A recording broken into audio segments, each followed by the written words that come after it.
So, good evening. In the last class, I think we have completed about sampling. Sampling हो गया और क्या क्या कंप्लीट किया लास्ट क्लास में? टेक्निक्स ऑफ ऑडिट कंप्लीट किया और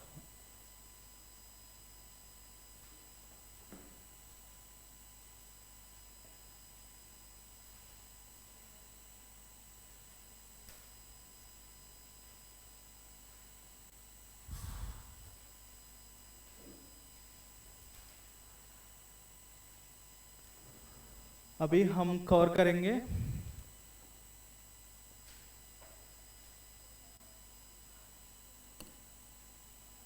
audit in an automated environment. मतलब audit in an automated environment.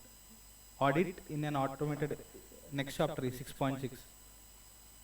हम मतलब ऑडिट कैसे करेंगे इन द टेक्नोलॉजिकल एनवायरनमेंट. अभी जो इवैल्यूएट होके एनवायरनमेंट चेंज होके हम अभी ऑडिट हाँ 6.6 हाँ we are using technology for preparation of financial statements. Accounting records maintain करने के लिए और ट्रांजैक्शंस रिकॉर्ड करने के लिए, कंप्यूटेशंस करने के लिए हम अभी क्या कर रहे हैं? We are using computers. We are using technology. So, while using technology, we need to basically understand how the technology is being functioned, so that we can evaluate the efficiency and effectiveness of the technology, its related controls, so that you can obtain reliance on the processing. If processing is good, ultimately the output, the financials information that you obtain is ultimately you can ensure that they are relevant and matlab they are good. There is no material frauds and errors. So that you need to understand what is automated environment. You need to understand basics of automated environment. So just basically we will think it. What computer will do? Computer is nothing but a computing device. Means you will give us some input, it will process and it will give you an output. So let us use a calculator. We will tell 1 plus 1 is equal to 2. The same we will input to calculator. That is, we are inputting information and it is processing and giving you an output. So whenever you test for a technology, you have to use input controls. You have to check input controls, whether the input is being correctly given or not, whether the input given is controlled by the entity, whether there are proper input controls or not. You need to check the first thing, so that you will obtain. When you give wrong input, you will ultimately, even the system is processing correctly, but if you are giving a wrong input, you will ultimately obtain a wrong output.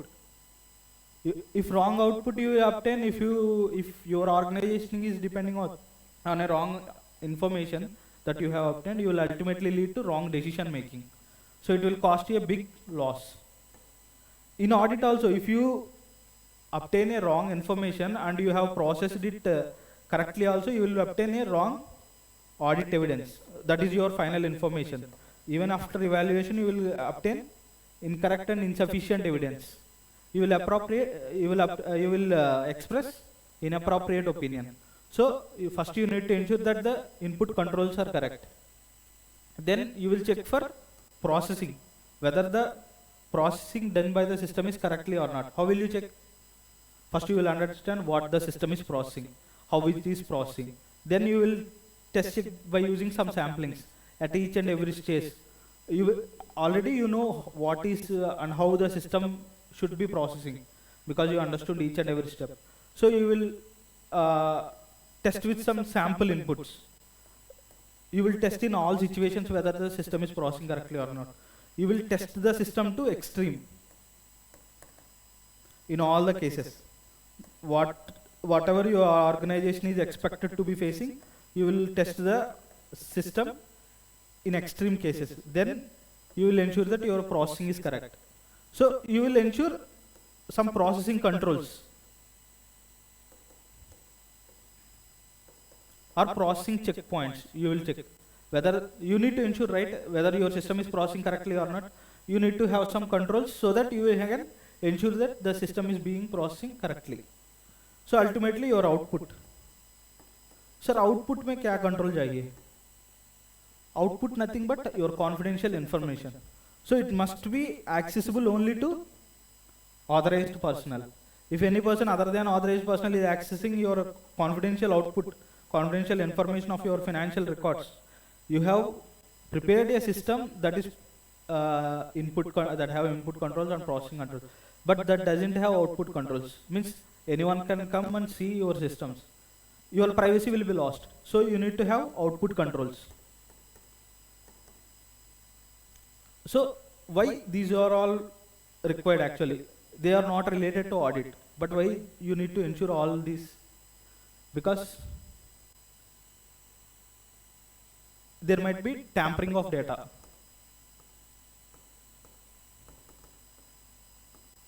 Tampering matlab anybody, if they have access to the system, if they have no controls, if they have access to application, to your system applications, any outside person have applications, they can easily change the data.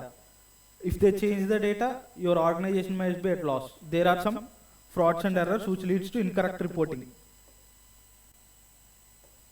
Auditor should ensure all these, the application controls. Ultimately, auditor should also check application controls. So these are few various controls. If you test the controls, you will obtain some assurance that the system is functioning properly. If your system is functioning properly, the ultimate financial output is correct.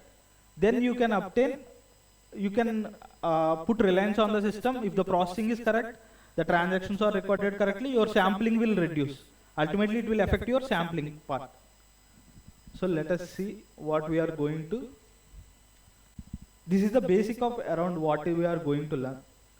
So automated environment. So what is an automated environment? Using technology.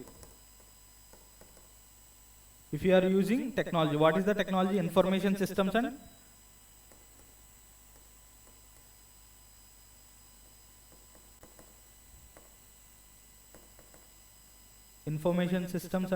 information technology. What is the difference between information system and technology? If information system is broader environment, it will provide the whole structure how you are going to perform, but it will, information technology will provide you with software, hardware, and it is a narrower concept.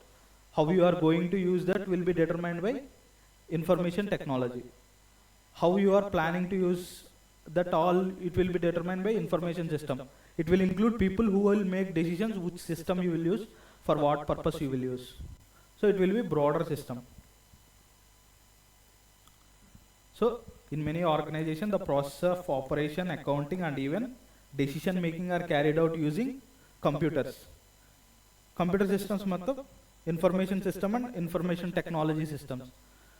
Using these, you are automating your process. If you are automating your process, you will obtain some advantages. What are the advantages you will obtain? So using automated environment, you will obtain, your business will obtain some advantages. What are those advantages?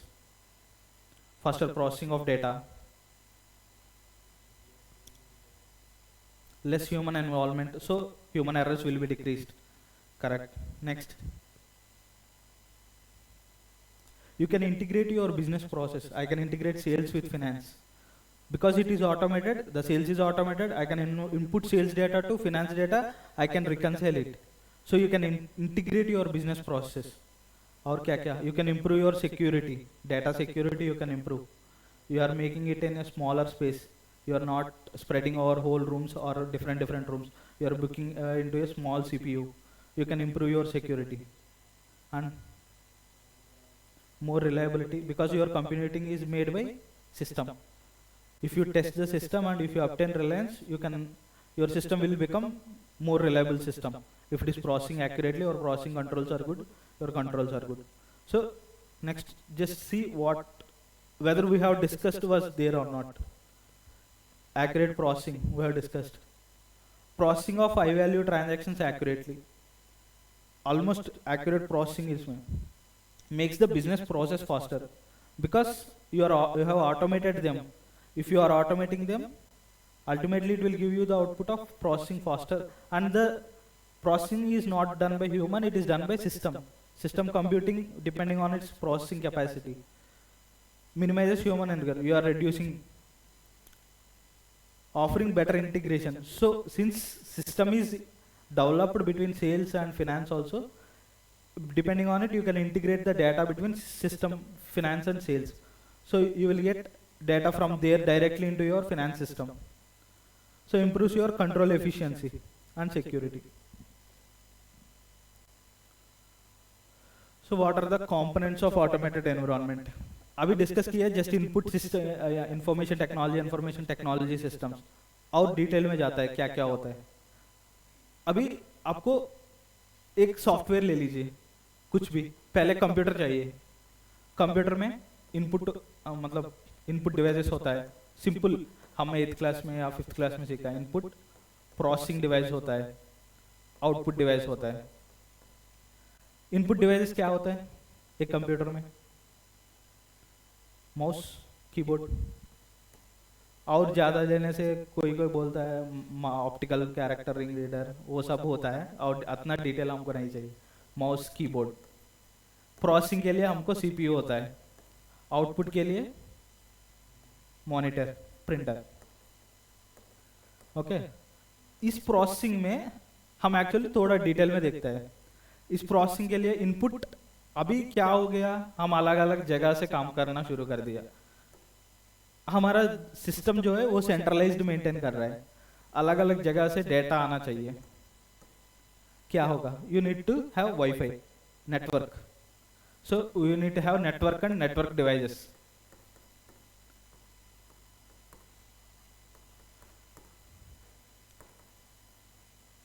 Input हो गया monitor, CPU, ये सारा क्या है, मतलब hardware. और जो process करेगा, CPU is an hardware, but उसमें जो सॉफ्टवेयर होगा, सो सॉफ्टवेयर. और जो प्रोसेस करने के बाद आउटपुट आता है वो कोई ना कोई प्लेस पर स्टोर करना पड़ेगा. वो हार्डवेयर होगा, स्टोरेज डिवाइसेस होता है, और उसमें डेटाबेस मेंटेन करता है. वो स्टोरेज डेटाबेस मेंटेन करता है.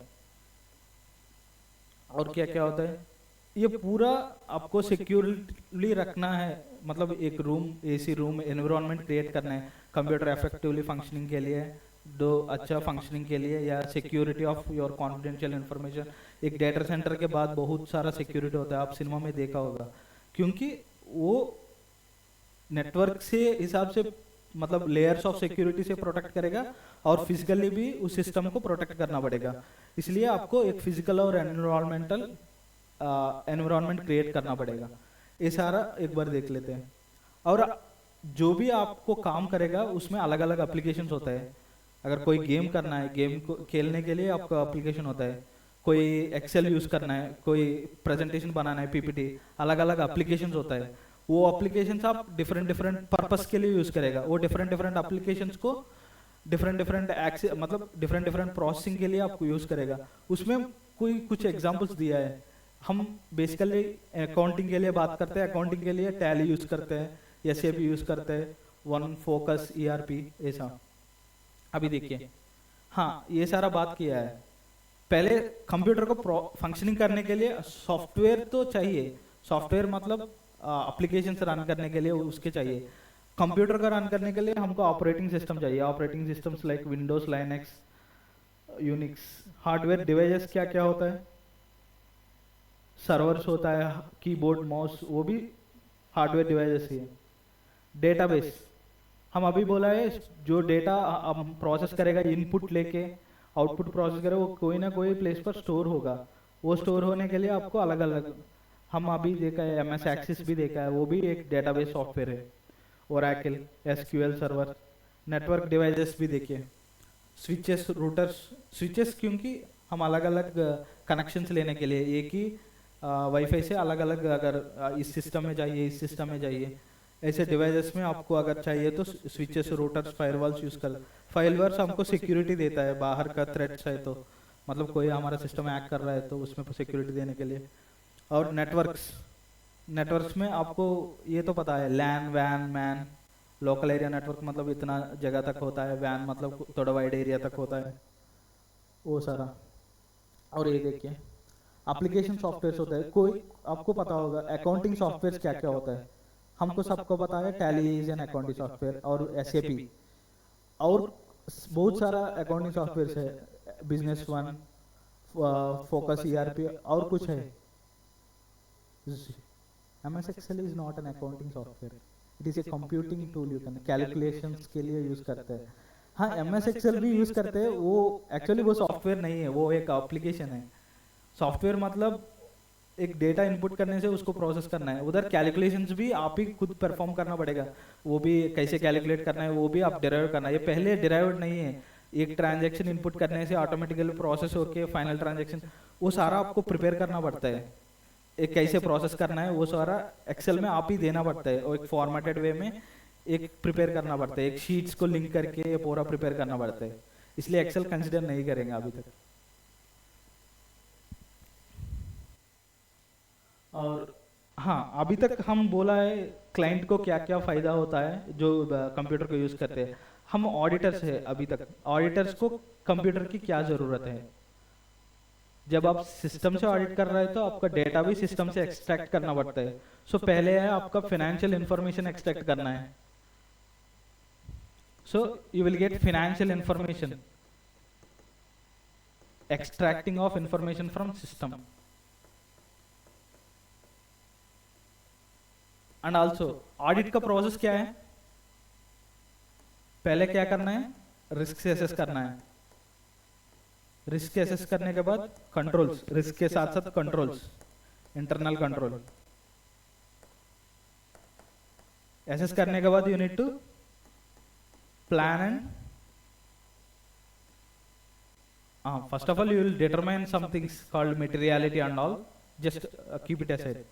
रिस्क एसेस करने के बाद मटेरियलिटी के हिसाब से आप you will determine plan and audit program करेगा, how you will audit an area. After you plan and program, you will perform the audit procedure. Then you will obtain some audit evidence. You will evaluate the audit evidence. You will express an opinion. So each and every step you need to assess internal controls. अभी तक हम बात किया है, अगर system में है तो पहले सिस्टम कंट्रोल्स देखना पड़ेगा। सिस्टम कंट्रोल्स एसेस करने के लिए आपको इंटरनल कंट्रोल्स इवैल्यूएट करने के लिए you will use also computer to test ये कंप्यूटर। सो इंटरनल कंट्रोल्स के लिए आप कंप्यूटर यूज करेगा। And in technology while planning and performing an audit you will use different softwares to plan. You will use either Word or PowerPoint. How you will determine the areas, you will categorize the risks, and you will determine audit programs different. You will whole planning will be done on Word or PowerPoint. You will plan accordingly. Then your executions, while you are performing, you will use different analytical tools. You can use Alteryx computing software. You can use Excel. Here you can use Excel. different tools to perform calculations. Reperform करने के लिए आपको calculate करना पड़ेगा. Calculations करने you will use Excel. And also to check the totality of the मतलब computation checks करने के लिए you will perform computation checks whether the totals are correct or not, whether the accurately they have been totaled or not, whether the system is showing accurately. I have obtained an information from the system, and if a totality is showing as 300 crores, when I see in the system it is showing as 200 crores. You can either compare that. Ultimately the system should show 300 both the way, but it is showing 200. So there is some discrepancy. You can check arithmetical computations. You can perform analytical reviews. To perform analytical reviews, you will compare with previous year and current year. You will determine the deviations. To perform all this, you will compute ratio analysis, trend analysis. What you will do in pen and paper, you can do the whole things in computer, which makes you work faster. And your data you can easily, मतलब एक जगह पर आपने काम किया है तो वो डेटा आप यूज कर सकता है, बट पेपर में ऐसे नहीं, आपको ट्रांसफर नहीं होगा, कॉपी पेस्ट जैसा नहीं होगा, आप फिर से लिखना पड़ेगा, इसलिए आपका पूरा प्रोसेस फास्ट हो जाएगा। और अल्टीमेटली आप जब रिपोर्ट एक्सप्रेस करेगा, रिपोर्ट ड्राफ्ट करके वर्ड डॉक्यूमेंट में आपको इश्यू करेगा। सो ये भी कंप्यूटराइज्ड हो जाता है आपको। So let us see what we are doing using computer.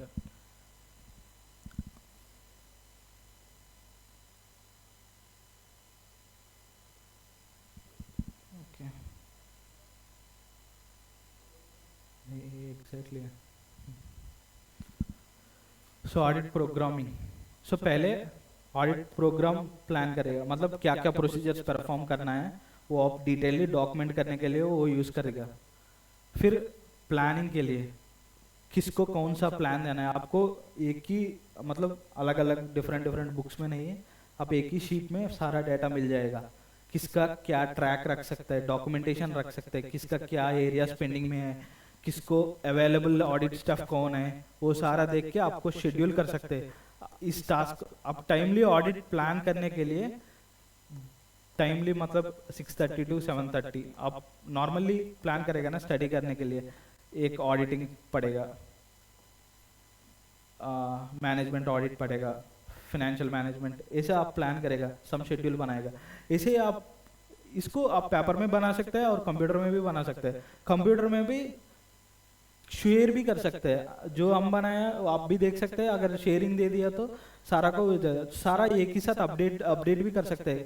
अगर सेंट्रलाइज्ड कोई शेयर किया है, आप काम करने के बाद ultimately you can update this, you have updated this task, I have completed this. Then I thought you will be free and I can ultimately allocate another task to you.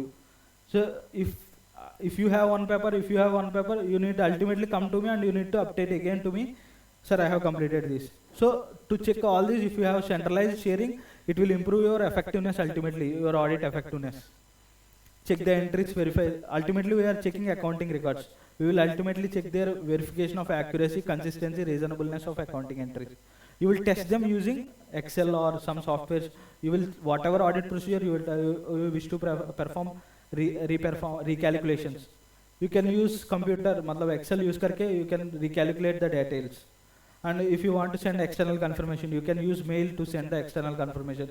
Immediately एक click करने से उसके पास चले जाता है जो information आपसे चाहिए. इमीडिएटली मतलब जो मेल थ्रू मेल अगर आप लेटर बना के भेजा है वो आने में बहुत टाइम लग जाता है, बट इमीडिएटली आप एक क्लिक करने से उसके पास चले जाता है. These are all you will benefit, sir. What you are getting is you will make your audit faster. It will give more time for auditor to allocate more time to critical areas, so he can minimize his audit risk. Reviewing internal controls, organisation control, जिसके पास authorisation है, access है, security, ये सारा ठीक है क्योंकि system को इश्योर करने के लिए. और इन्फॉर्मेशन रिट्रीवल, अगर कोई हमको चाहिए ऑडिट करने के लिए इन्फॉर्मेशन, हम अल्टीमेटली सिस्टम से ले सकते हैं. अर्थमेटिकल कंप्यूटेशंस करने के लिए, एनालिटिकल रिव्यू, सैम्पलिंग, अभी तक हम ये थॉट नहीं है. देखिए सैम्पल हम अल्टीमेटली सिस्टम को कुछ रिस्क का डिटेल्स, मटेरियलिटी का डिटेल्स देने से, there are big fours using different software like EY, using EY Canvas and some other tools I have searched. KPMG is also using some tool like Play Zero or something. There are different big four tools are there for audit. They will use they will assess the risk, how much will be the, depending on analysis of the transaction, they will assess the risk percentage, and they will also deviation to what extent they can use, and they will allocate the area, importance of the area. Depending on that, they will give the input details and they will give the Excel of how much samples to be selected. The system will automatically select the samples. They will identify the, if any deviations are there, high value transactions are there. It will, you have to input the method. The decision should be made by the auditor. What are the methods to be used? How much risk percentage is there? What are the risks you are suspecting? different risks होता है. इसमें हम risk बोल सकते हैं कि इसमें calculation error हो सकता है, इसमें कंपटीशन में ज़्यादा डिविएशन हो सकता है. ये सारा रिस्क आप अगर आप इनपुट कर दिया तो वो अल्टीमेटली आपको सैम्पल दे देगा, उसी रिस्क के हिसाब से एनालाइज करके आपको सैम्पल मिल जाएगा सिस्टम में. And you will ultimately internal controls assess करने के लिए you will prepare flow charts instead of drawing flow charts on the scale and paper. It will save your time. And to prepare audit report, ultimately you will issue a report.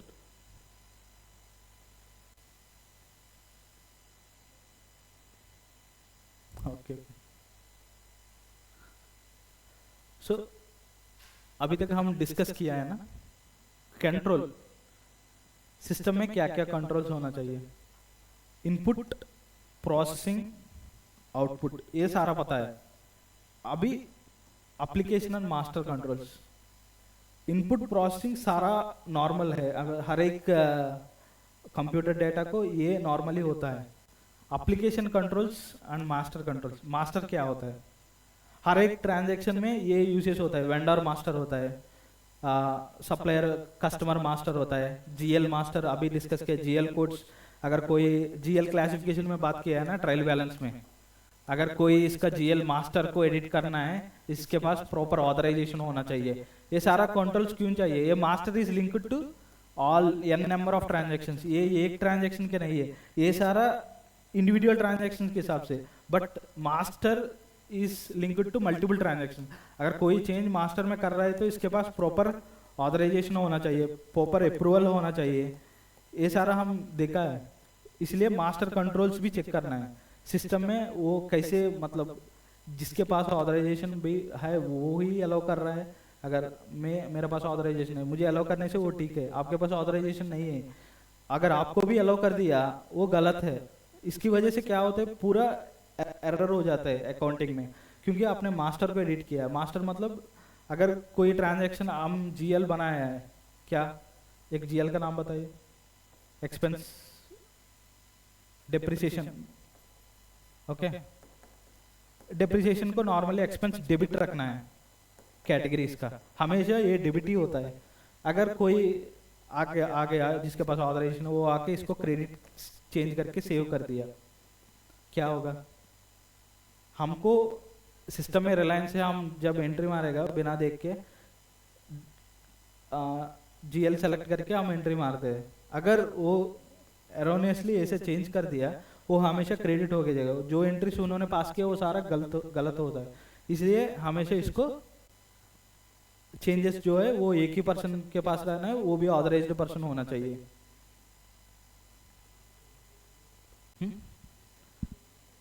System, हाँ वही, वो control आप रखना पड़ेगा, अगर control भी आप ही रखना पड़ेगा ना। डेटा अगर कोई परचेजेस में साथ साथ आता है, अगर जो ये आप सॉफ्टवेयर खरीद रहा है जिसका एक्सेस वो दे रहा है, वो पूरा सोच के ही बनाया होगा उस सिस्टम एप्लीकेशन को, उसके साथ साथ ही कंट्रोल्स भी आ जाता है। अगर कोई कंट्रोल्स आपका ऑर्गेनाइजेशन का कस्टमाइज चाहिए तो आप उस हिसाब से कंट्रोल्स को, उसको ऑप्शंस देगा, उसको टिक करना पड़ेगा, हमको ये कंट्रोल एक्टिवेटेड चाहिए, ये कंट्रोल हमको वायलेट हो रहा है, इसको थोड़ा कस्टमाइजेशन चाहिए, ऐसा हमारे हिसाब से हम कंफर्ट के हिसाब से करना चाहिए, तभी आपका ऑपरेशन फास्टर हो जाएगा। एंड एप्लीकेशन कंट्रोल्स अल्टीमेटली बोला है, जो भी आपको ये सारा प्रोसेसिंग करेगा वो एप्लीकेशन ही करेगा, इनपुट लेके प्रोसेस करके आपको आउटपुट देगा। वो सारा प्रोसेसिंग आपको करने के लिए एप्लीकेशन को भी कंट्रोल्स करना चाहिए, अगर एप्लीकेशन शटडाउन हो गया तो ये सारा नहीं होगा, इसलिए एप्लीकेशन को भी कंट्रोल रखना चाहिए। और input controls, sorry I hate this,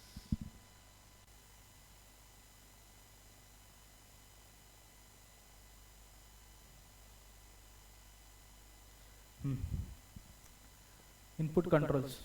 अब पहले एप्लीकेशन कंट्रोल देखते हैं, एप्लीकेशन में क्या क्या होना चाहिए। जो मैनुअल और computerised control relating to transaction that you are giving, that should standing understanding data.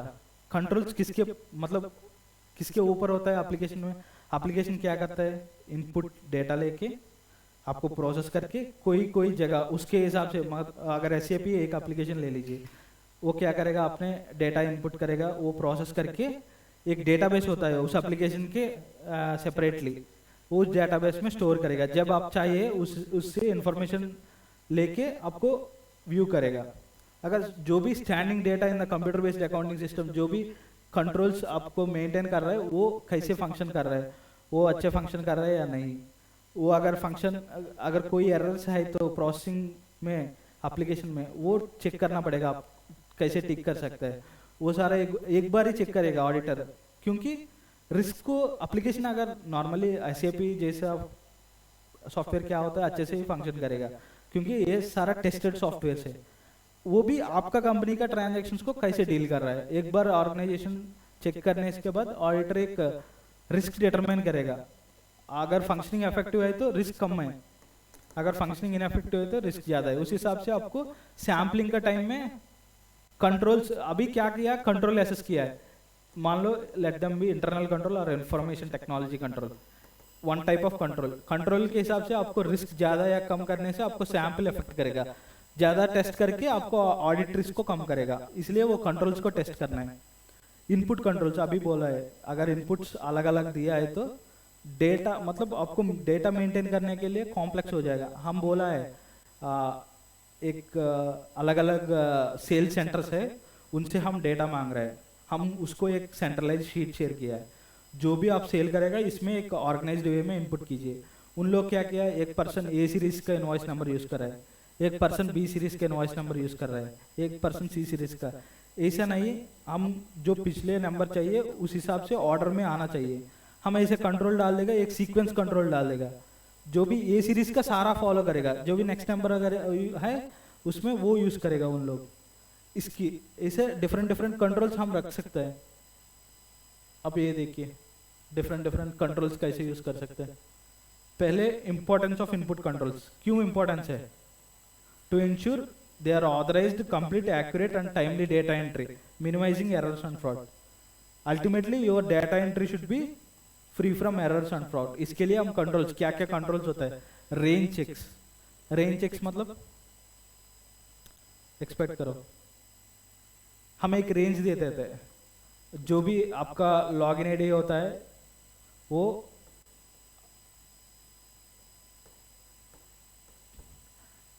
1 lakh to, अभी हमारा यूजर्स है 1 लाख टू 10 लाख, जो भी किसी का यूजर आईडी होता है 1 लाख टू 10 लाख के बीच में होना चाहिए। अगर कोई 4 सीरीज का 10,000 एंटर कर रहा है, अल्टीमेटली ये रेंज में नहीं है, वो अल्टीमेटली एरर थ्रो करेगा। ऐसे रेंज चेक्स इनपुट करेगा।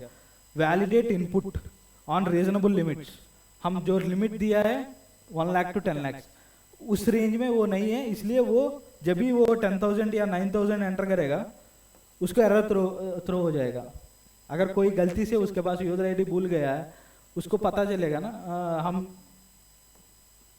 ये रेंज में मतलब उस सिस्टम में कंट्रोल डाल देते हैं कि उस रेंज में नहीं है, वो रिजेक्ट करेगा। कोई कोई एक्सटर्नल थ्रेट्स को इसकी वजह से हम मिनिमाइज कर सकते हैं। अनऑथराइज्ड यूजर कोई आके आपका सिस्टम में इनपुट नहीं डाल सकता है।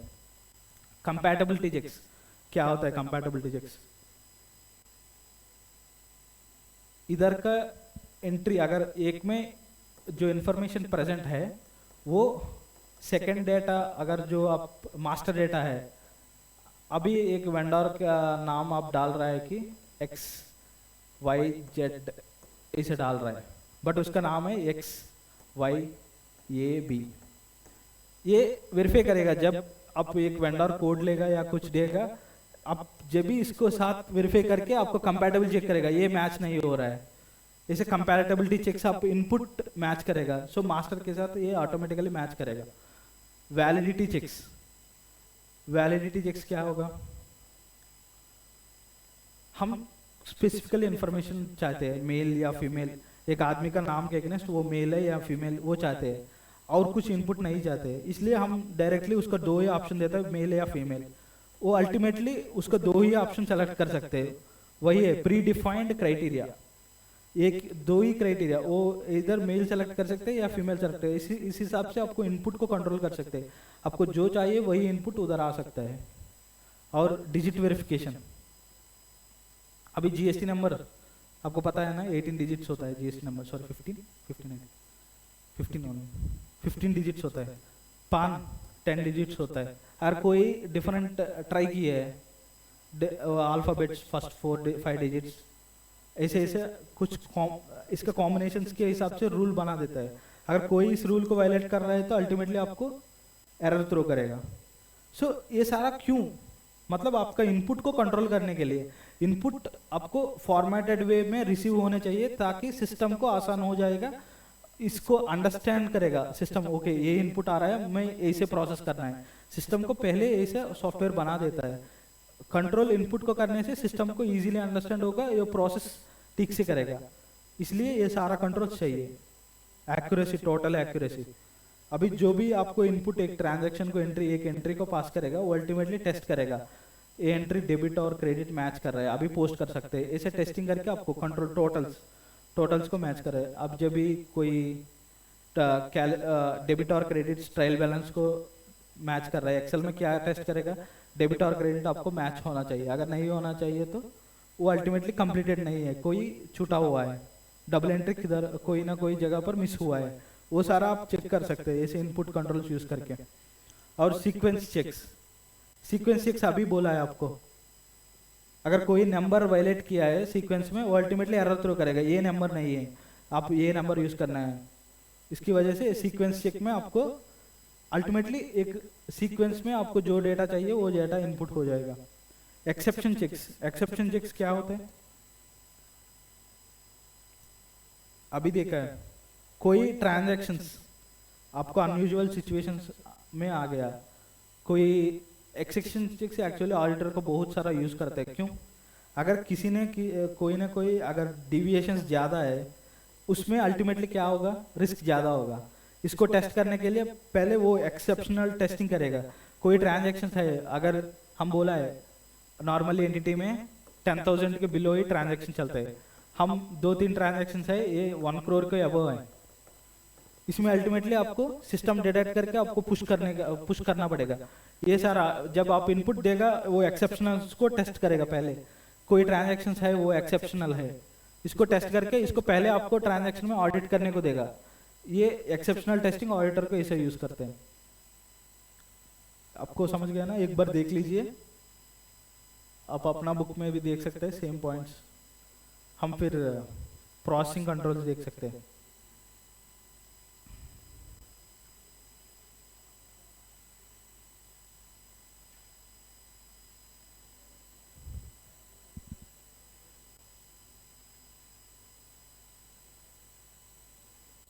अभी प्रोसेसिंग कंट्रोल्स, प्रोसेसिंग मतलब इनपुट आ गया, इनपुट अभी ठीक से आ गया, हम कंट्रोल्स लगा दिया कैसे आना है, किस हिसाब से आना है। अभी सिस्टम को टेस्ट करना है। पहले आप क्या करेगा, प्रोसेसिंग करते हैं, पहले सिस्टम क्या कर रहा है वो समझना पड़ेगा। वो समझने के बाद क्या क्या कंट्रोल्स चाहिए उधर। प्रोसेसिंग में भी वैलिडेशन होना चाहिए, अगर ठीक से प्रोसेस कर रहा है या नहीं चेक करने के लिए वो सिस्टम को ही हम आप ही चेक करो। हम सारा टाइम हम चेक नहीं करता है। अगर कोई ट्रांजैक्शन इनपुट किया है उसमें डेबिट और क्रेडिट एस्पेक्ट होना चाहिए, वो दोनों मैच होना चाहिए। अब जब प्रोसेस करेगा ट्रांजैक्शन इनपुट करने के बाद डेबिट और क्रेडिट प्रोसेस मैच हो रहा है या नहीं। जीएल्स में कंट्रोल्स लगाएगा, मतलब मास्टर के साथ कंट्रोल होगा, क्या क्या आ रहा है वो मास्टर के साथ मैच करो। प्रोसेस करते समय मास्टर के साथ चेक करो, जो डेबिट होना है डेबिट हो रहा है या नहीं, जो क्रेडिट होना है क्रेडिट हो रहा है नहीं। वो सारा कंट्रोल्स आप ensure that all inputs are processed correctly, वो सही से प्रोसेस हो रहा है नहीं, ये सारा कंट्रोल्स के हिसाब से आप इनपुट करेगा डाटा को। सो वो प्रोसेस कर रहा है नहीं, वो 2-3 ट्रांजैक्शंस लेके उस हिसाब से एक्सट्रीम सिचुएशंस को भी आप एक बार टेस्ट करेगा, तब आपको एक एश्योरेंस आ जाएगा the system is functioning properly, processing properly. Then you will file after processing it need to be saved properly, then confirm the files are updated accurately and timely. जो आपको ट्रांजैक्शन चाहिए input करने के बाद वो output and to and देखना पड़ेगा। Each and जो जीएल अकाउंट हिट कर रहा है वो सही से हिट कर रहा है या नहीं, जो फिनेंशियल हिट कर रहा है वो सही से। अगर हम डिप्रिसिएशन दिया है वो पीएनएल अकाउंट हिट करना है, अगर पीएनएल नहीं वो बैलेंस शीट हिट कर रहा है वो देखना पड़ेगा। और क्या क्या होगा, ensure that tested before live use. Normally हम बोल रहे हैं ना, पहले आप प्रोग्राम यूज करने के पहले आपका सारा एक्सट्रीम सिचुएशंस को टेस्ट करो, ताकि उस program is effective for your business, customized enoughly for your business, so that no transactions while in live, no transaction will go wrong.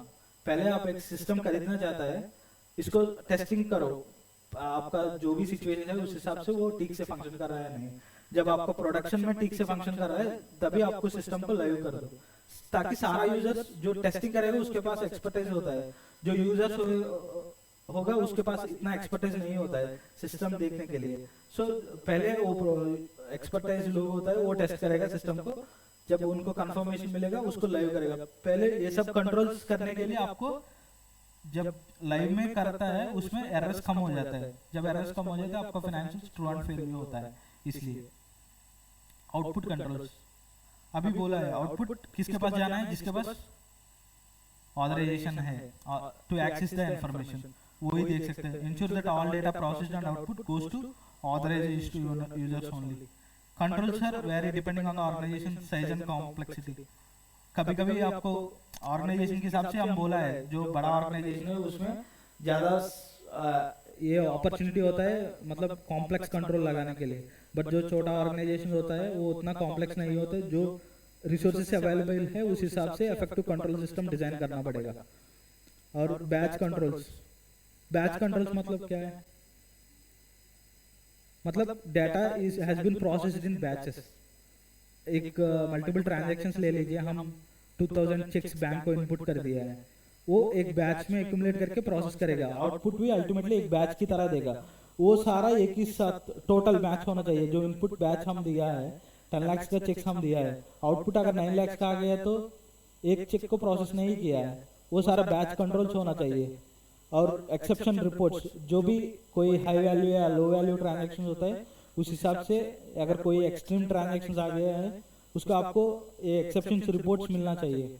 Exception report वो भी नहीं है, वो आपको डिसीजन लेने में भी हेल्प करता है। कोई एक्सट्रीम रिपोर्ट्स चाहिए जो आउटपुट के हिसाब से आप डिटरमाइन करना चाहिए, मतलब उस हिसाब से आपको आउटपुट फ्रेम करना चाहिए, वो कंट्रोल्स वैसे होना चाहिए। Output must be remain confidential and restricted. Ultimately हम आउटपुट कंट्रोल्स लगाने का मेन यही है, कॉन्फिडेंशियल एंड रेस्ट्रिक्टेड, एंड एक आउटपुट शुड बी एक्यूरेट। अगर वो एक्यूरेट नहीं है तो हमारा डिसीजन मेकिंग गलत हो जाएगा। मास्टर कंट्रोल्स अभी बोला है, मास्टर मतलब जो डेटा पहले है उसको वैसे ही मेंटेन करना है, कोई चेंजेस आना है तो maintain integrity of standing data in the master files. whatever master you have created, it should not be changed by anyone unless he is authorized to do, he has necessary approval, he has obtained necessary approvals। so उस हिसाब से आप check करके check करना पड़ेगा, मतलब ऐसे हो रहा है नहीं, ऑडिटर को चेक करना पड़ेगा वो कंट्रोल ठीक से फंक्शन कर रहा है या नहीं। वो कैसे हो सकता है, मतलब जिसके पास ऑथराइजेशन नहीं है, आप यूजर को रिस्ट्रिक्ट करेगा। जिसके पास मैं हूँ, मेरे पास ऑथराइजेशन है, अगर मेरा आईडी से वो एंट्री एडिट करने के ऑप्शन देगा, अगर कोई अदर आईडी से हम एक्सेस कर रहे हैं तो उसको वो डिजेबल होना चाहिए ऑप्शंस, जो एडिट करने का ऑप्शंस जो है। वैसे आप कंट्रोल्स कर सकते हैं, स्ट्रिंजेंट सिक्योरिटी कंट्रोल्स आप ये भी कर सकते हैं। पहले कोई अलग सिक्योरिटी लगा के वो एप्लीकेशन अगर चेंज कर रहा है डेटाबेस में एंट्री करके, उसको अलग सॉफ्टवेयर पासवर्ड रख लीजिए, ताकि उसको आप ही पास रख सकता है, कोई अदर पर्सन आके उसको एडिट नहीं कर सकते। आप अभी बोला एक एक्सेल पासवर्ड, हम एक इनपुट कंट्रोल्स देके एक फाइल को यही डिटेल्स आना चाहिए, ऐसे एक्सेल शेयर किया है ताकि वही डिटेल्स आते हैं। अगर कोई चेंजेस करना है तो उसमें हम ही कर सकते हैं विद पासवर्ड एंट्री, तो एक स्ट्रिंजेंट कंट्रोल्स रख सकते हैं। Auditor ensures that these controls are effective and efficient so that they will prevent the errors. So हम सारा कवर किया, आप एक बार देख लीजिए।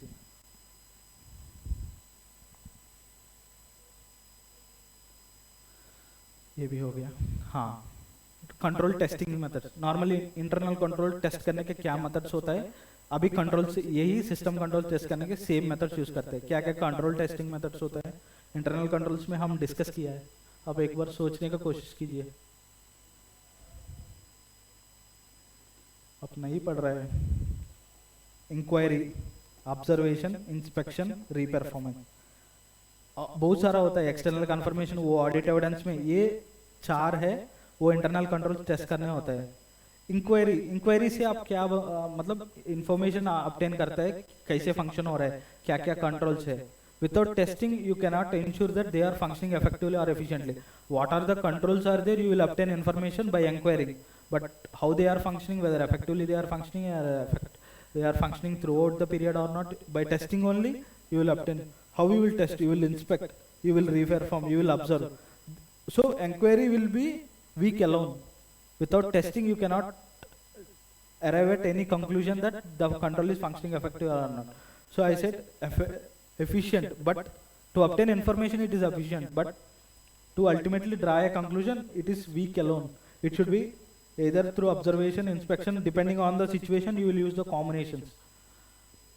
So इंक्वायरी के साथ साथ ऑब्जर्वेशन, ऑब्जर्वेशन मतलब आपको पता है कैसे करना है, क्या हो रहा है, कंट्रोल फॉलो हो रहा है या नहीं, हम देख के हम समझ सकते हैं ओके कंट्रोल्स फॉलो हो रहा है। किसी ने बोला है कि जब एक वर्क मतलब मटेरियल्स आया है, सिक्योरिटी गार्ड ने गेट पास इश्यू करना है with his signature, he has to verify the invoices details and he has to issue गोस पर। जब कंट्रोल चेक होगा, उन्होंने एक control quality control report issue करना है, वो सारा कंट्रोल्स फंक्शन कर रहा है या नहीं है आप चेक करेगा। और क्या होगा, इंस्पेक्शन। इंस्पेक्शन में अब कोई भी प्लेस में डॉक्यूमेंट्स या रिकॉर्ड्स लेके आप चेक करेगा क्या क्या हो रहा है।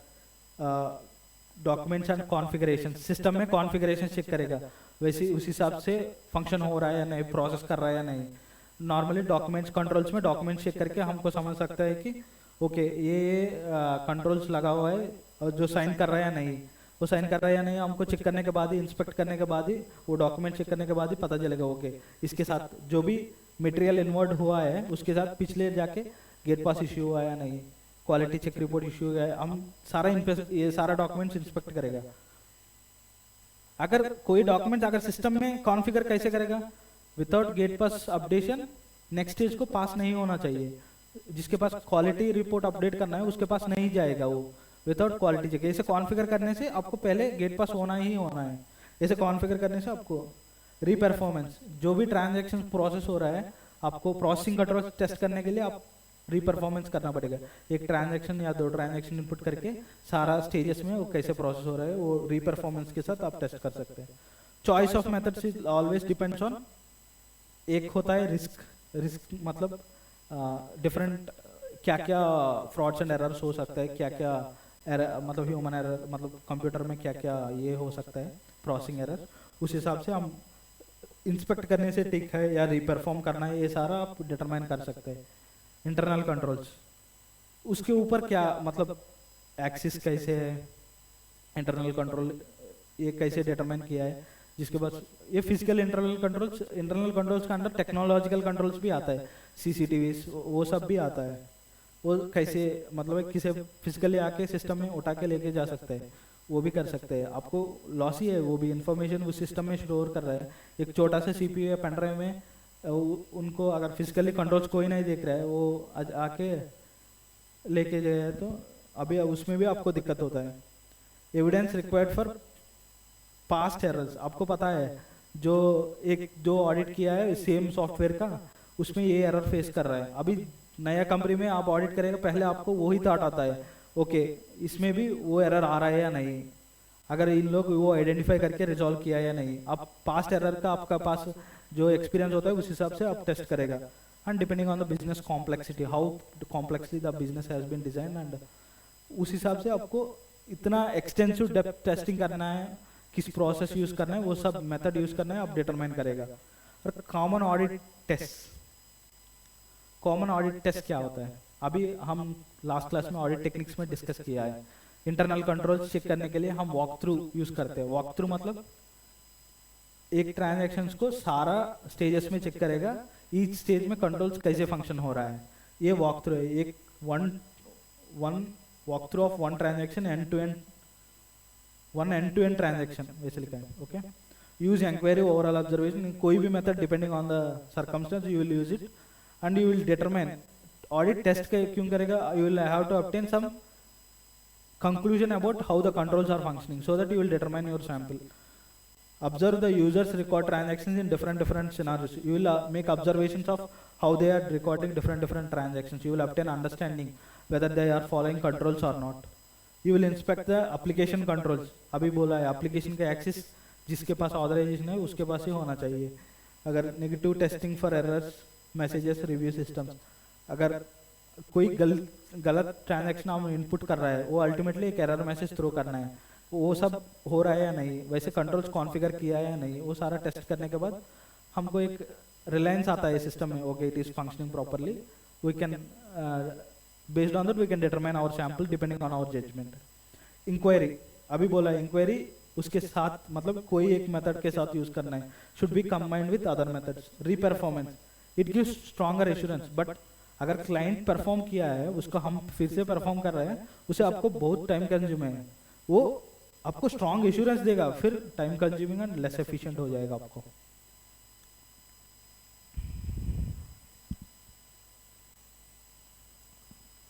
अब असली कॉन्सेप्ट है। आपको ऑडिट ट्रेल ये इंपॉर्टेंट है, आपको पूरा चैप्टर में यही इंपॉर्टेंट कॉन्सेप्ट है, ऑडिट ट्रेल। एक्चुअली ये लेटेस्ट आया है, ये 2022 से इंट्रोड्यूस हुआ है, मैंडेटरी किया गया है। उसके पहले भी बहुत सारा बिग कंपनीज फॉलो कर रहे हैं। ऑडिट ट्रेल क्या होता है, अब थोड़ा पढ़िए इसको, मतलब आपको फिर से टाइम नहीं मिलता है ना। ऑडिट ट्रेल क्या होता है?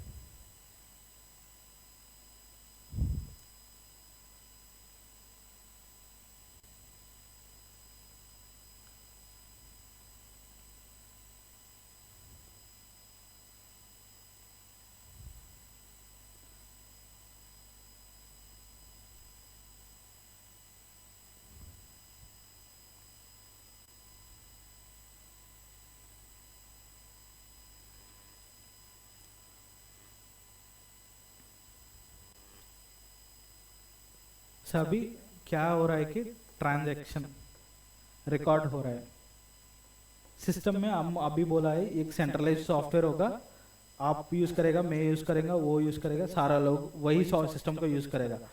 अगर हम एक ट्रांजैक्शन को एंट्री किया है, 100 रुपीज डेबिट, 100 रुपीज क्रेडिट, मेरे ऊपर आप मैनेजर है, आपने चेक किया है, ये 100 रुपीज नहीं 1000 रुपीज आपने चेंज किया है, मतलब अगर वो ट्रैकिंग नहीं है तो क्या होगा? अगर कोई अनऑथराइज्ड यूजर आ गया है, अगर उसके पास कोई एक्सेस मिल गया है, उसको पता नहीं, वो 1,10,000 कर दिया, आपको क्या हो रहा है? आपका transaction erroneously you are reporting a wrong transaction. जो मैच हो रहा है वो डायरेक्ट नहीं होगा, बट अभी आपको पता चलना चाहिए ये कौन किया है। अगर 100 हम रिकॉर्ड किया है, 1000 आप किया है, 1,10,000 एक किसी ने और किया है जिसके पास ऑथराइजेशन नहीं है, हैक करके किया होगा। अब सोचिए डेटाबेस में अगर ये सारा अगर ट्रैकिंग नहीं है तो रेस्पॉन्सिबिलिटी फिक्स नहीं होगा। सो ऑडिट ट्रेल अभी क्या कर रहा है, इसको मैंडेटरी करने का major issue is fixing of responsibility. अगर किसी के पास ये मतलब जा रहा है, पहले वो सोचेगा ये नहीं करना है, ये हमारा काम नहीं है, मतलब उसको काम अगर नहीं है तो वो एडिट करने को मतलब रेस्पॉन्सिबिलिटी, आपका रेस्पॉन्सिबिलिटी नहीं है तो वो नहीं करेगा। अगर किसके पास ऑथराइजेशन है उसके पास जाएगा करने के लिए। सो आप कंट्रोल्स प्रॉपरली फंक्शन करने के लिए आप ultimately you need to track. So if you have to test whether the controls are processing, you need to check the tracking whether I have an authorization to 1 lakh, and if system is controlling or not controlling, I have inputted controls for 1 lakh authorization to Mr. X. If Mr. X can be able to approve 10 lakhs operations, 10 lakh value of bills for payment, the system is not functioning properly. If I take the user ID of Mr. X 2345 and if I track how much value of bills he is approving, I can test that. So he is approving more than 10 lakhs. I can check, I can ensure that the system is not functioning effectively. So these, if you can only record the tracking of what he is doing, then only these testing can be possible. So that is why step-by-step transaction from source document to final report. एक बार transaction record होगा, उसके बाद भी changes करते हैं, हम बोला है ना, उसके बाद भी कोई ना कोई चेंजेस करते हैं। So you have to track all the edits, deletions, user activities, who, when and what changed, जो टाइमिंग के साथ साथ आपको आना है। इसकी वजह से अकाउंटिंग सॉफ्टवेयर रिकॉर्ड्स और ओरिजिनल एंट्री लेटर एडिट्स, उसको क्या क्या होता है एग्जांपल, पहले सॉफ्टवेयर रिकॉर्ड होता था, मतलब एक ट्रांजैक्शन इनपुट करने के बाद वो सारा प्रोसेस करके वो ट्रांजैक्शन रिकॉर्ड कर देता है। फिर उसके बाद कोई लेटर एडिट्स है वो भी प्रोसेस करता है, वो कौन किया है, वो लेटर एडिट कौन किया है, वो कब किया है, along with deletions of user time stamps, उस हिसाब से करना पड़ेगा ताकि आपको सारा इन्फॉर्मेशन मिल जाता है। आप बाद में कोई ऑडिट करने के टाइम में इसको प्रोसेसिंग का पूरा डिटेल्स मिल जाता है। और ये स्टैट्यूटरी रिक्वायरमेंट कब से बन गया? जब एक अमेंडमेंट आया है 2021 में, रूल्स, कंपनी रूल्स 2021 2014 का एक अमेंडमेंट आया, उसमें ये इंट्रोड्यूस किया है audit trail for every organisation, every company, for companies. 2014 का रूल्स को अमेंड किया 2021 में। 13 एक्ट आया है, रूल्स ज़्यादा है। 2014 में इस रूल्स को अमेंड किया है। उधर क्या बोला है कि 1 अप्रैल 2024 में जो भी कंपनीज जो भी अकाउंटिंग सॉफ्टवेयर यूज करेगा उसमें ऑडिट ट्रेल और एडिट लॉग इज मैंडेटरी। और जो उसके हिसाब से जो भी सॉफ्टवेयर मैन्युफैक्चरर्स है, जो भी सॉफ्टवेयर रेडी करता है, उसको ये भी इंक्लूड करके प्रिपेयर करना स्टार्ट किया है। टैली जिसके पास रहता है वो भी अल्टीमेटली वो इंट्रोड्यूस करना स्टार्ट किया है। ट्रैकिंग, यूजर्स को इश्यू करना, अगर आप यूज कर रहे हैं आपको एक यूजर आईडी देगा, आप यूज कर रहे हैं आपको मल्टी यूजर एक्सेस देगा, उसके हिसाब से ट्रैकिंग भी होगा। And you can track this also if a person is authorised to cash payments only and he is handling some other transaction, booking, accounting or something, you can track that this person has to ensure only cash payment entries, but he is doing also some payment payable entries also he is doing. This is incorrect. He has given, there is no segregation of duties. If you track the what the person is doing, you can ensure how the entity is wholly functioning, but उतना time नहीं मिलता है audit में, वो अलग बात है। So audit trail must record all the changes, capture date. So how the company मतलब act is requiring, it should record all the changes, date and user details, who is changing, when he is changing, and it should not be disabled throughout the whole accounting period. So these are the requirements of statutory. So how the log will operate? Normally आपको पता होगा, जिस एक library ले लीजिए, आप कोई book लेना चाहता है घर, वो मैनुअली क्या करेगा, आपका नाम लिखेगा, नहीं तो आपको कुछ आईडी होगा लाइब्रेरी में, उस आईडी लिख के उसके अगेंस्ट बुक आईडी लिखेगा, कितना टाइम तक चाहिए, या कुछ डेट लिख के आपको दे देगा। उसी हिसाब से सिस्टम भी ऑटोमेटिकली जिस यूजर ने ये इनपुट प्रोसेस कर रहा है, जिस ट्रांजैक्शन आईडी उसके प्रोसेस कर रहा है, वो सारा डिटेल्स इधर आइडेंटिफाई करके एक रिकॉर्ड मेंटेन करेगा। So automated logs capture activities across the system application and devices, tracks when and how. So what the statute is requiring, and as per that they have designed the जो भी software manufacturer है उस हिसाब से design किया है। Edit log, जो भी डिफरेंस रिपोर्ट्स है, मतलब पहले आपको किसी ने, एक अनऑथराइज्ड यूजर ने उस सिस्टम को मैनिपुलेट करके चेंज कर दिया, आप पिछले क्या है आपको याद नहीं रहता है, मुझे याद नहीं रहता, बट सिस्टम उसको ट्रैक करके पढ़ना।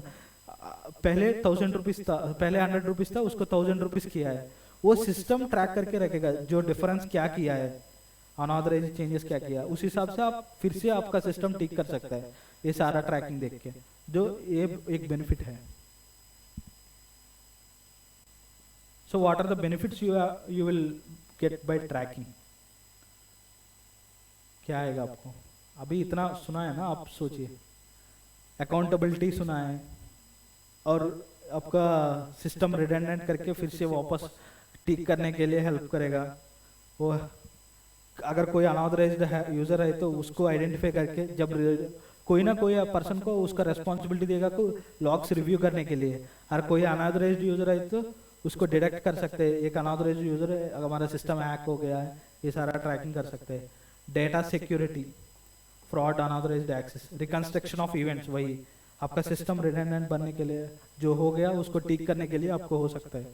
एंड जब अकाउंटेबिलिटी देगा वो अनऑथराइज्ड चेंजेस को प्रिवेंट कर सकता है। वही वो सारा पॉइंट्स एक बार देख लीजिए, ये थोड़ा इंपॉर्टेंट है इसलिए बोल रहा हूँ। हम इतना ज़्यादा इन्फॉर्मेशन नहीं दी है, बट सारा इन्फॉर्मेशन तो कवर किया। आप बुक में पढ़ते समय थोड़ा लिख के देखिए।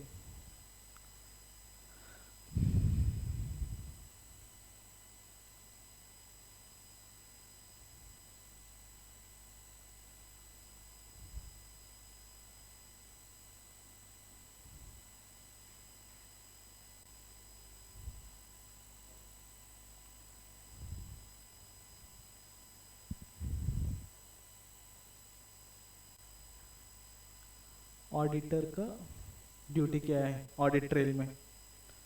सेम स्टैट्यूट क्या मांग रहा है वो चेक करना है, whether company is having the software is having audit trail और not, company accounting software has use audit trail feature और नॉट, एंड द ऑडिट जो फंक्शन करना है वो throughout the year function effectively किया या नहीं, ऑल द ट्रांजेक्शन जो भी हुआ है उसका ट्रैकिंग है या नहीं, एंड इट इज़ नॉट ट्रैम्पर्ड। किसके पास अभी बोला है इंटरनल कंट्रोल्स में एक है ओवरराइड ऑफ कंट्रोल, जिसके पास ऑथराइजेशन है, हम बोला है कि एक पर्सन को रेस्पॉन्सिबिलिटी देता है चेक करते हैं उसको एक्सेस करने का, अगर वो ऑडिट ट्रेल को टैम्पर कर रहा है वो भी चेक करना है, कोई ऑडिट ट्रेल ऐसे टैम्पर हो रहा है, and it is preserved as per documentation requirements of law.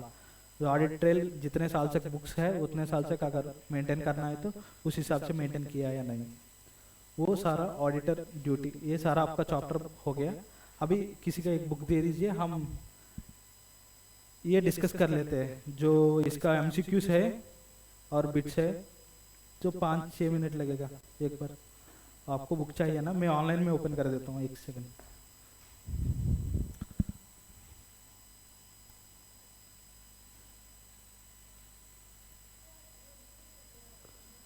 हाँ ठीक है,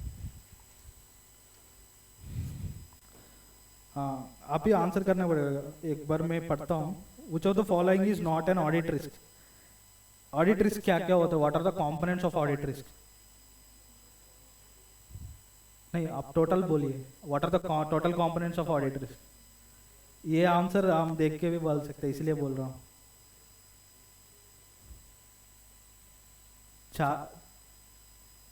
inherent risk, control risk, deduction risk, ये 3 ऑडिट रिस्क का कंपोनेंट्स है। Omission risk is not the component of audit risk, so omission risk नहीं है। Permanent audit fail, permanent audit fail का मतलब क्या होता है? वो वर्क पेपर में क्या क्या आता है परमानेंट ऑडिट फेल में? जो परमानेंट नेचर है वो आता है, जो टेम्पररी नेचर है वो करंट ऑडिट फेल में जाता है। सो उसमें क्या है, परमानेंट नेचर क्या है? वो परमानेंट नेचर नहीं है, वो मांग रहे हैं। Permanent audit fail does not contain a record of study and internal control. एक बार इवेल्युएट करेगा, उस अंडरस्टैंडिंग को आपको through out the next future years of audit भी कैरी करेगा, वो परमानेंट नेचर है। Significant audit observations of earlier years, ये क्या होगा? Significant audit observations of earlier years अगर इस साल में आ रहे हैं तो वो परमानेंट नेचर में ऑलरेडी है। अगर परमानेंट नेचर है तभी इस साल भी वो कैरी फॉरवर्ड होगा, वो भी नहीं है। कॉपीज ऑफ मैनेजमेंट लेटर, ये डाउटफुल है। कभी कभी management letter normally current audit file में आता है। अगर कोई नेक्स्ट ऑप्शन भी एक बार देख लेते हैं। Analysis of significant ratios and trends, हमेशा हम significant ratios and previous year के हिसाब से कंपेयर करते हैं। सो ये परमानेंट नेचर है तो मैनेजमेंट लेटर्स परमानेंट नेचर नहीं है। Audit procedure to obtain audit evidence include, what are the audit procedures you will perform? एक है compliance audit procedure for testing of internal controls और further audit procedures. Further audit procedures में आपको 2 में divide होगा, substantive audit procedures, analytical procedures. So अभी audit procedures किसके बारे में नहीं बोल रहे, अकाउंटिंग टेस्ट करने के या कंट्रोल, इसलिए ऑडिट प्रोसीजर दोनों होता है, compliance procedure, substantive procedure, both. और ऐसे 530 क्या होता है? Audit sampling. और ऑडिट डॉक्यूमेंटेशन क्या होता है? SA 230, responsibilities of joint auditor. SA 299, ये बोला नहीं है फिर भी ये नेक्स्ट आएगा नेक्स्ट चैप्टर्स में। Agreeing terms of audit engagement कितना? एसए 210। ये नाम थोड़ा आप देखते रहिए ताकि आपको आदत हो जाएगी, ऐसे बीच में आपको हेल्पफुल होगा नाम। विच of the following is not a part of temporary audit file? Temporary मतलब करंट ऑडिट, मतलब एक ही बार आता है, मतलब वो ऑडिट उस टाइम का ऑडिट में ही आता है। वो क्या आता है जो परमानेंट नेचर नहीं है? Corresponding related to acceptance of annual reappointment, annual reappointment, correspondence, audit program, edit of minutes of board meeting, legal and annual reappointment, correspondence related। correspondence एक ही बार ही लेता है, हम annual reappointment लेगा, सो इसलिए डी परमानेंट ऑडिट फेल में जाता है। हाँ, ऑडिट प्रोग्राम चेंज हो सकता है, लीगल एंड ऑर्गेनाइजेशन स्ट्रक्चर वो होता है डी। करस्पॉन्डेंस हमेशा नहीं था, एनुअल अपॉइंटमेंट है ना, अगर कोई भी एनुअल अपॉइंटमेंट है आपको चेंज हो, मतलब इस साल का और नेक्स्ट साल का अलग अलग से लेना पड़ेगा। सो वो करंट में ही आता है। और बोर्ड मिनट्स भी चेंज होता है, इस बोर्ड मीटिंग में अलग मिनट्स होता है, नेक्स्ट ईयर बोर्ड मीटिंग में अलग मिनट्स होता है. ऑडिट प्रोग्राम भी depending on the, you will carry forward the same program but the program might change, you can not confirm. Legal obligation organisation structure वो same ही रहता है. हाँ मतलब नहीं, वो 200 to 299 10 होता है, 300 to 320 4-5 होता है. हाँ मोर देन 30-40 होता है, उतना ही. आप देखते देखते याद आता है आप. हाँ वैसे उतना ही होता है नॉर्मली, 25 to 30 होता है. आप सारा कवर करने की जरूरत होती है. जो आप पढ़ते हैं उसको थोड़ा आइडेंटिफाई रखिए. आप सैम्पलिंग पढ़ा है SFI 30, I agree on terms of audit engagement वो भी पढ़ा है. एंगेजमेंट लेटर का कंटेंट्स क्या क्या होता है, और planning audit, planning and performing and audit, determining materiality in planning and performing and audit वो भी पढ़ा है. 320 300 प्लानिंग एंड ऑडिट, वो सारा आपको जब पढ़ता है ना तब देखना, मतलब याद रखना पड़ता है. SCA 230 अभी कवर किया है. Audit documentation, quality control for an audit of financial statement SCA 220. हम ये भी एंगेजमेंट स्टैंडर्ड में पढ़ा है. SCA 210 में ये भी पढ़ा है. Quality control for an audit of financial statement SCA 220. क्या B agree on terms of audit engagement SCA 210. C audit अभी 230, इस आंसर सी है. D responsibilities of joint auditor SCA 299.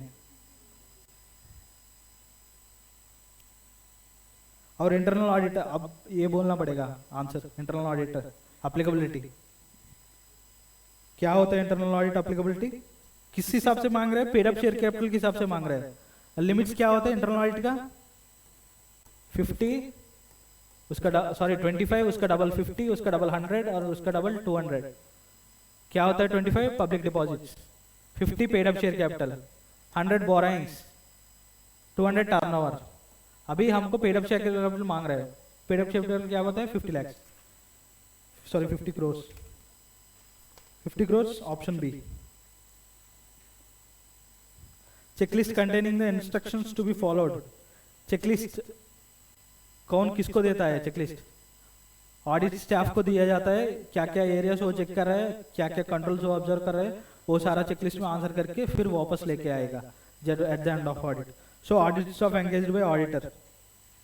जो एम्प्लॉय को क्या देता है? एम्प्लॉय को कुछ देता है, audit questionnaire, internal controls observe record करने के लिए क्या क्या होता है वो audit questionnaire, internal control audit questionnaire वो एम्प्लॉयज को देता है. चेकलिस्ट जो है वो ऑडिट स्टाफ को देता है. ये डिफरेंस आपको बोला है. SCA 210 agree on terms of audit engagement. Test checking requires application of sampling theory. Correct. और ट्रू और false? There is no difference between statutory audit and external audit. False. क्यों? हाँ इसके स्टैट्यूट के अंडर कर सकते हैं, बट एक्सटर्नल ऑडिट स्टैट्यूट के रिक्वायरमेंट नहीं है, तभी भी कर सकते हैं आप. एक्सटर्नल पर्सन बुला के आप करने से एक्सटर्नल ऑडिट ही होता है. उसमें स्टैट्यूटरी रिक्वायरमेंट हो सकता है या नहीं हो सकते, ये डिफरेंस है उसमें. Investigation is done with generally accepted auditing standard. True और फॉल्स?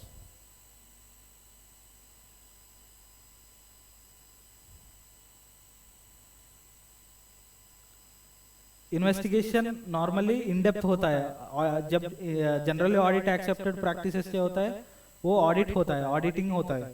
सो ये भी इनकरेक्ट है, false. Auditing generally accepted audit procedure से होता है. अभी ये बोल रहा है इन्वेस्टिगेशन हो रहा है, जनरली वो इन्वेस्टिगेशन नहीं होगा. इन्वेस्टिगेशन डिटेल्ड ऑडिट करेगा, पूरा audit generally accepted audit procedure से नहीं होगा, इसलिए ये फॉल्स है. अगर जनरली एक्सेप्टेड ऑडिट प्रोसीजर्स में हो रहा है तो वो ऑडिटिंग होता है, इन्वेस्टिगेशन नहीं होता है. इन्वेस्टिगेशन एक्चुअली डिटेल्ड एग्जामिनेशन होता है.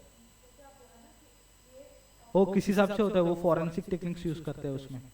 अगर कोई फ्रॉड किया है या कुछ किया है या उसमें फॉरेंसिक टेक्निक्स यूज होते हैं. Primary objective of audit is detecting frauds and errors. क्या है primary objective of audit? Primary objective of audit to express an opinion. Secondary objective of audit to prevent frauds and errors. ये primary objective बोल रहे हैं, so it is incorrect. किसका primary objective होता है prevention of frauds and errors? Management का होता है. अगर मैनेजमेंट दिया है ऑप्शन में तब ये ट्रू होता है. अभी क्या बोला है? Primary objective of audit for books of evidence records of the clients business. Audit बोल रहा है तो ऑडिट का नहीं है, ये मैनेजमेंट का प्राइमरी रिस्पॉन्सिबिलिटी है. ये फॉल्स है. Concept of true and fair view is one of the fundamental concept of auditing. True fundamental concept जो है professional scepticism, professional judgement, materiality, true and fair view, these are the fundamental concepts of auditing. ये 4 है fundamental concepts of auditing. नीचे में false दिया है. 4th one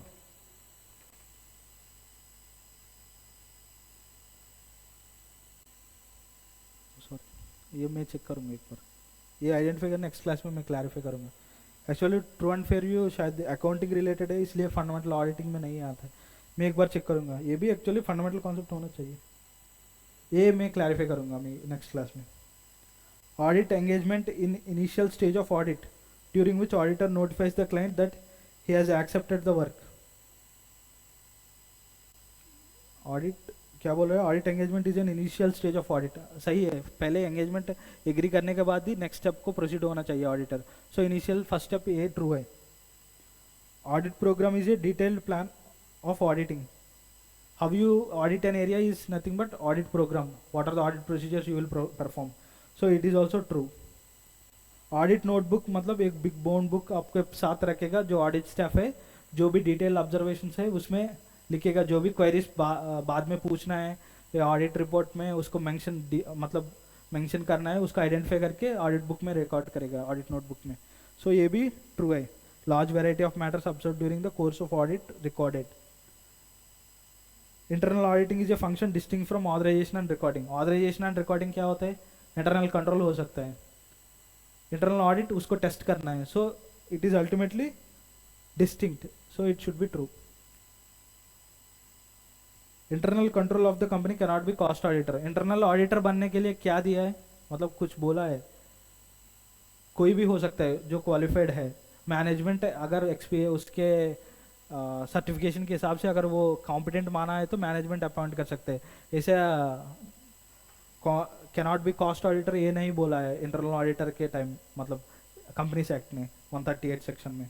so internal auditor of the can not be cost auditor. It is false. Next क्या है? Risk based internal audit is a methodology that links internal auditing to an organisation to overall risk management framework. ये true या false?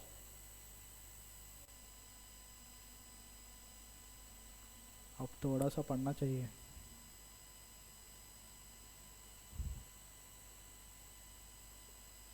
Risk management framework क्या बोल रहे हैं? Is a methodology that links your internal auditing of the company to risk. अगर risk के हिसाब से आप इंटरनल ऑडिट कर रहा है वो इंटरनल बेस्ड अप्रोच ही होता है. Risk based internal audit approach ही होता है. सो ये ट्रू. अब पढ़ने से आपको वो लिंक करना पड़ेगा. ऐसे बोल रहा है ये. links internal audit to an organization with overall risk management framework. Auditing in depth refers to. auditing in depth क्या होता है?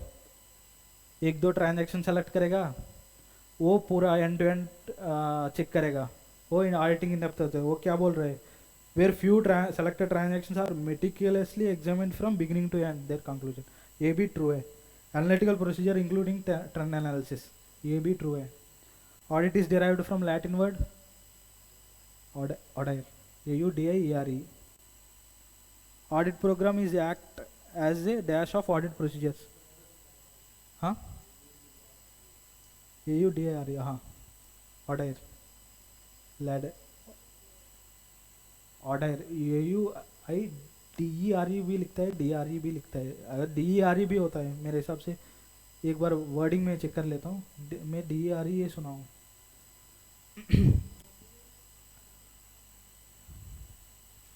इधर ही एक बार अभी क्लैरिफाई कर देते हैं इसको. मतलब फर्स्ट चैप्टर में होगा. AUDIRE audit. हाँ next audit program is acts as an checklist of audit procedure for audit staff to be perform. जो नीचे ऑडिट स्टाफ है उसको एक चेकलिस्ट की तरह काम करेगा, क्या क्या ऑडिट प्रोसीजर उस एरिया में परफॉर्म करना है। इसकी वजह से डिसएडवांटेजेस क्या होता है ऐसे एक चेकलिस्ट देने से, मतलब एक चेकलिस्ट बना के आपको ऑडिट स्टाफ को दे रहा है, वो क्या मतलब कुछ डिसएडवांटेजेस होता है उसमें, ये रिजिड होगा, उस एरिया में कॉम्पिटेंट नहीं होगा। आप प्लान किया है, सर्कमस्टेंस चेंज होने से ये डिसएडवांटेजेस में आपको याद रखना पड़ेगा। ये सारा आप एक बार याद रखिए। Access checklist, answer is checklist इधर। Reliability of audit evidence depends on it source. Source क्या होता है, या इंटरनल या एक्सटर्नल सोर्स होता है, उस हिसाब से आप ये भी लिख सकते हैं सोर्स ओरिजिनल या मतलब कॉपी ऑफ इट, आप कोई भी लिख सकते हैं। इधर तो इंटरनल या एक्सटर्नल ऑप्शन दिया है। Audit report is dash product of every audit end product. So ultimately finally we will issue an opinion through audit report. Audit working papers are record of dash and execution of audit exam। record of क्या, plan, क्या plan किया है, क्या perform किया है, अगर उधर क्या दिया है, एग्जीक्यूशन ऑलरेडी परफॉर्मेंस दिया है, planning and performing and execution of audit. Internal audit is an independent dash activity. What you will do in independent, internal controls के अप्राइज करेगा अगर वो ठीक से फंक्शन कर रहा है या नहीं। It is an appraisal, independent appraisal activity whether the system internal controls are functioning effectively or not. Cut off procedures are generally applied to dash transactions, year end transactions normally। जो year end transactions नहीं, trading transactions भी बोल सकते हैं। Cut off procedure sales purchases उसको ही apply करता है। इधर ऑप्शंस जो दिया है, ट्रेडिंग दिया है। नॉर्मली कट ऑफ प्रोसीजर जिसमें अप्लाई करते हैं, ईयर एंड जो ट्रांजेक्शन हुआ है उसमें अप्लाई करते हैं, ताकि इस साल का ट्रांजेक्शन इस साल में रिकॉर्ड हुआ है, नेक्स्ट ईयर का ट्रांजेक्शन नेक्स्ट ईयर में रिकॉर्ड हुआ है। अगर इधर उधर होने से क्या होता है, इधर का ट्रांजेक्शन उधर रिकॉर्ड होने से आपका प्रॉफिट या बड़ा या डिक्रीज होगा, वो चांसेस है।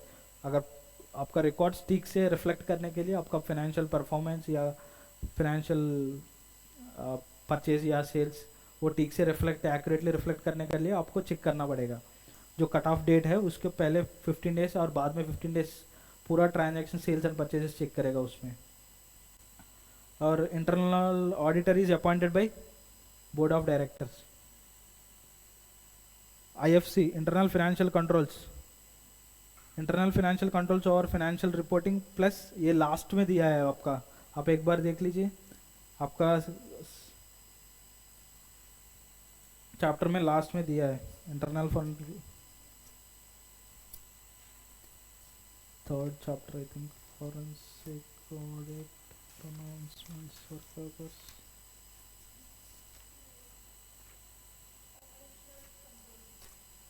ऑपरेशनल कंट्रोल्स दिया है ना,